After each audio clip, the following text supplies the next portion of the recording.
Buenas tardes, licenciado, y por supuesto un saludo afectuoso a toda su distinguida audiencia, pues aquí anhelantes y sobre todo expectantes de esta jornada cívica que determina en sí y en mucho el futuro de nuestro país.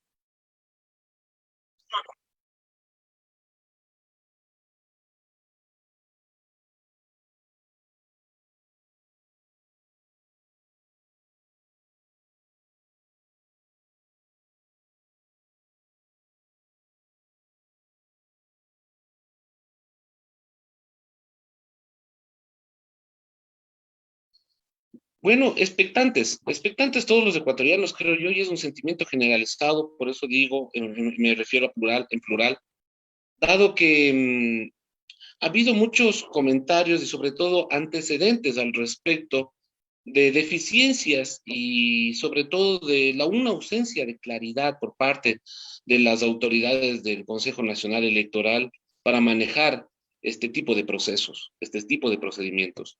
Sin embargo, la cultura cívica de los ecuatorianos se ha hecho presente, incluso a pesar de que vivimos momentos muy delicados como los de la pandemia, en donde, por supuesto, es evidente que no ha existido una política pública de seguridad, de sanidad, de protección o por lo menos de prevención y de manejo de la crisis de la COVID-19.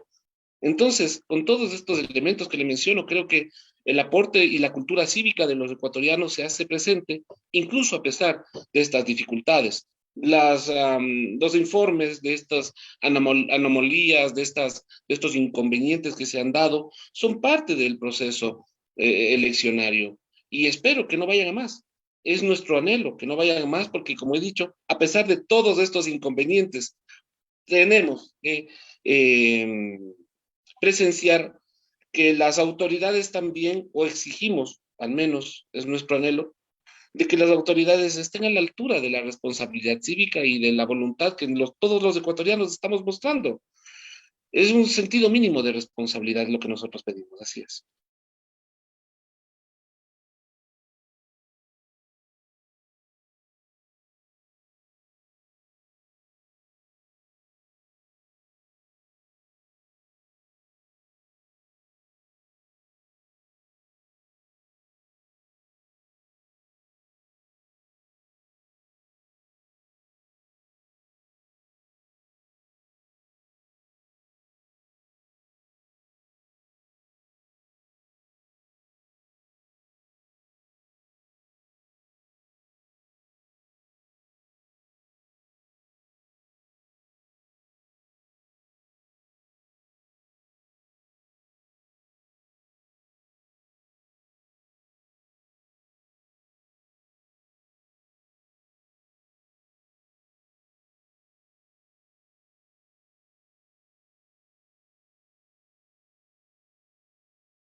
Bueno, por una parte, atendiendo sus requerimientos, debemos reflexionar sobre el papel de las redes.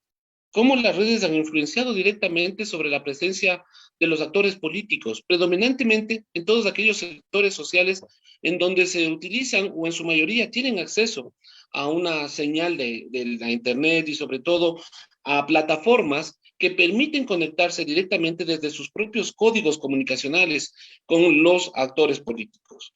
TikTok, Twitter, han sido activos medios a través de los cuales se ha plasmado las propuestas políticas de ambos candidatos. Entonces, la pandemia ha puesto en evidencia algunos elementos. Uno de aquellos es que en seguridad no tenemos nada dicho y que siempre hay que estar trabajando sobre planes prospectivos, algo que no ha habido, o política pública, algo que tampoco ha habido. Sin embargo, la presencia en las redes pone de manifiesto esta necesidad y los candidatos utilizan las mismas, a través de las cuales, y tratando de evitar de alguna manera la mayor cantidad de contactos, sobre todo de contacto social, ponen de manifiesto la utilización de las mismas.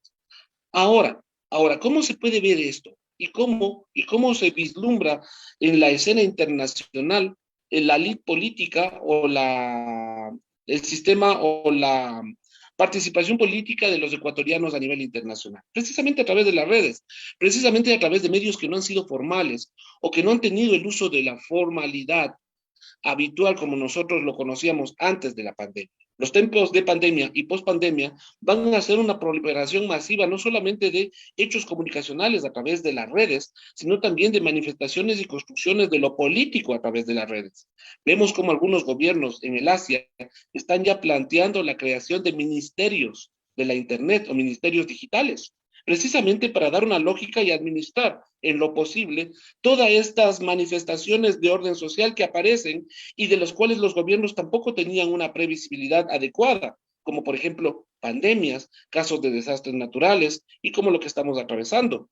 En tal sentido, el mismo sistema eleccionario que nosotros estamos atravesando, esta época, este momento civil que nosotros estamos atravesando, se nutre también de las redes y las redes participan precisamente de estos elementos que estamos compartiendo. Y hay denuncias, hay ciertos comentarios de unas mesas que han estado abandonadas o que se han llevado con un orden y respeto adecuado por parte de los electores todos los procesos que han sido designados por parte de la autoridad electoral. Es decir, todo nos llega en un momento de inmediatez y lo que obliga también esto es a reflexionar sobre una lectura adecuada de las imágenes, algo que sí está en duda y que por supuesto es una obligación pendiente, un tema pendiente por parte del gobierno que vendrá.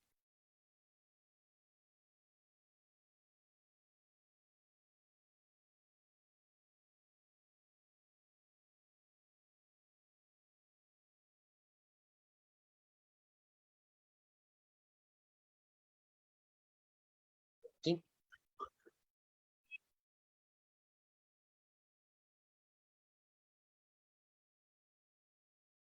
Así.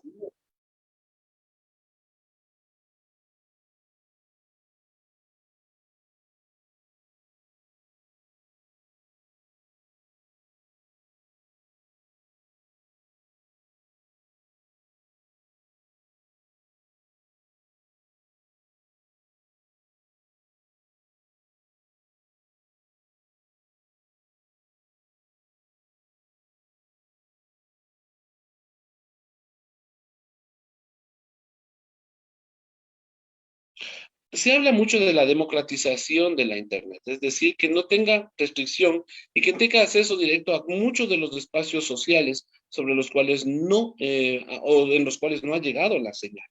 Hay todavía en sectores de la Sierra Centro, de la costa, que no llegan señales de Internet. Y así es. Pero más que propugnar o construir un entramado ambicioso y necesario para los intereses de todos los ecuatorianos, para estar atentos de lo que pasa en el mundo, yo también invitaría a la reflexión de que, por un lado, esto es importante, pero por otro lado, también la educación en las imágenes. Creo que es importante determinar también qué es lo que se tiene que ver y sobre todo tener una corresponsabilidad, tanto desde los actores políticos como del actor fundamental que es el hogar, al respecto del manejo de la información a través de las redes. El hecho de lo político, las circunstancias electorales propias de nuestro país también han develado este hecho. Informaciones falsas, trucadas, desinformaciones y todo esto al libre acceso de todas las personas. Muchas veces está la cantidad de información que uno se tiene, un ciudadano digital, los jóvenes de entre 12, 13, 14, 15, 16 años, pues no logran canalizar ni decodificar con la rapidez o con la necesaria acuciosidad toda esta información y no la decodifican, no la ponen contrapartes con otro tipo de informaciones y se masifica. Es importante la educación en imágenes, es importante entender cuál puede ser el uso, el beneficio y el perjuicio de la red, que es parte precisamente de la construcción de sociedad y sobre todo del saber vivir, del vivir bien, del vivir adecuadamente en un entorno de armonía y de construcción de sinergias, en donde todos los actores son responsables, no solamente los actores políticos, no solamente los actores con responsabilidad social o que brindan servicios o comunicadores, por ejemplo, en su caso, sino también de nosotros, de la comunidad, de los hogares. Entonces, hay una interacción importante, pero que va a ser muy difícil de llevar a cabo porque parece quimérico, parece un sueño, pero La realidad es esta. Muchas veces los planes son superados por la vorágine y por la serie de acontecimientos de información que se transmite a través de la red y que se decodifica a través de la red. Entonces la red tiene un paso siempre adelante y por ese mismo hecho es que debe existir una forma de legislación o de construcción de capacidades que dirijan por parte del Estado al respecto del manejo de lo digital.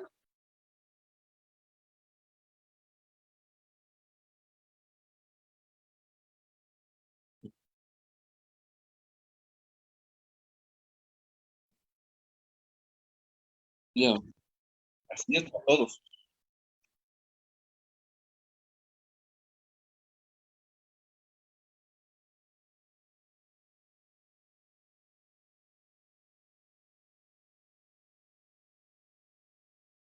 Todos tenemos.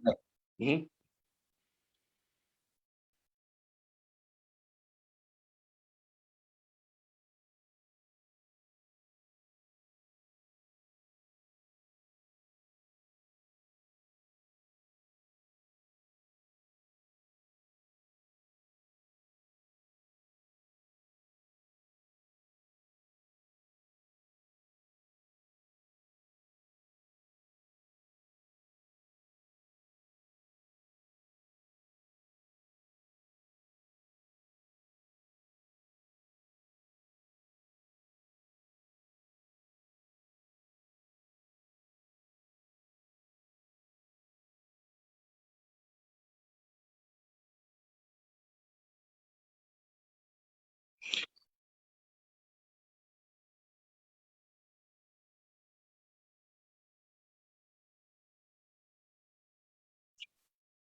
No, me parece que todo se vincula. Me parece que todo se vincula. Hoy por hoy no podemos hablar sobre temas domésticos y separarlos de los temas internacionales o de temas de política. Todo se vincula, todo es interméstico. Estamos en un momento de transición, de cambio, en donde pasa esto precisamente. Todo se vincula y al vincularse parece que hablamos de todo y de nada al mismo tiempo. Pero todo tiene una razón y un fundamento. Y este fundamento nace precisamente de estos requerimientos. Así es. Ya dimos una alternativa, lectura en imágenes. Otra alternativa, ¿qué lecciones, por ejemplo, pongo aquí de manifiesto otra vez de lo de la pandemia? ¿Qué lecciones nos ha dado la pandemia? Vemos con la COVID-19 que ha sucedido. Lamentablemente las imágenes que han quedado y quedarán grabadas en la memoria histórica de todos los ecuatorianos y del sistema internacional es de lo que hemos vivido específicamente en el Ecuador y fundamentalmente en la zona de la costa, en Guayaquil. Imágenes dolorosas de familias ecuatorianas. Muy bien, pero ¿qué alternativa podríamos dar al respecto? Vimos cómo se manifestaron y se masificaron imágenes de dolor a través de las redes. ¿Por qué no utilizar las mismas redes y el mismo sistema comunicacional a través de la creación de programas que permitan no solamente interactuar, sino evitar y prevenir este tipo de acontecimientos? Ahí viene la responsabilidad del Estado. ¿En qué medida el Estado ha logrado entender esta dinámica social? Muy difícil. Lamentablemente el Estado ecuatoriano, o al menos el gobierno ecuatoriano, no lo logró entender de esta manera. Otros gobiernos sí, y lo están recién aplicando. Otros ya tenían presupuestado el hecho de la construcción de una gran plataforma de Internet que fue utilizada precisamente y a su favor cuando aparece la red. Es decir, que nada estaba dicho. Y afortunadamente, al no estar nada dicho, entendemos que esto puede ser perfectible, puede ser construido y sobre todo puede ser mejorado.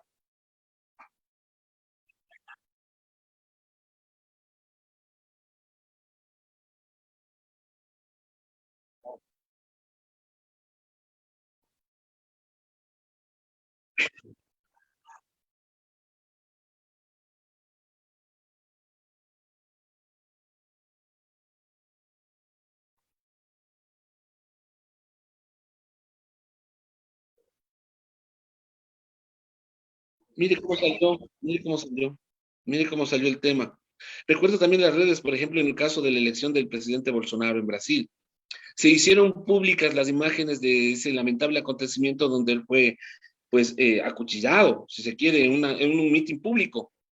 Pero eso fue la patente de corso que él tuvo para no participar de ningún tipo de evento o de debate político, lo que favoreció la posterior designación como presidente de Brasil, porque las redes auspiciaron y propusieron solamente el hecho lamentable del acontecimiento y el dolor que había vivido en esa circunstancia del momento político muy puntual, de esa concentración política.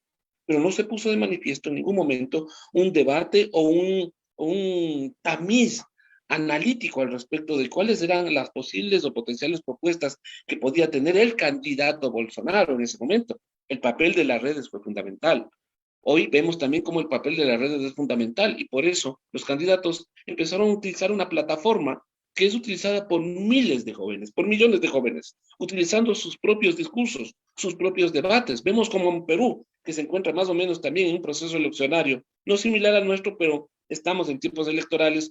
Muchos de los candidatos a elecciones seccionales están utilizando los discursos de estas series japonesas para lograr transmitir y llegar con su mensaje hacia esos sectores poblacionales más jóvenes. Hoy las redes se convierten no en un actor preponderante, han estado ahí siempre, pero sirven como un canal. Y entender este canal, entender sus tiempos, sus principios y los mundos paralelos que pueden construir, nos puede ayudar mucho como Estado, como país y como sociedad.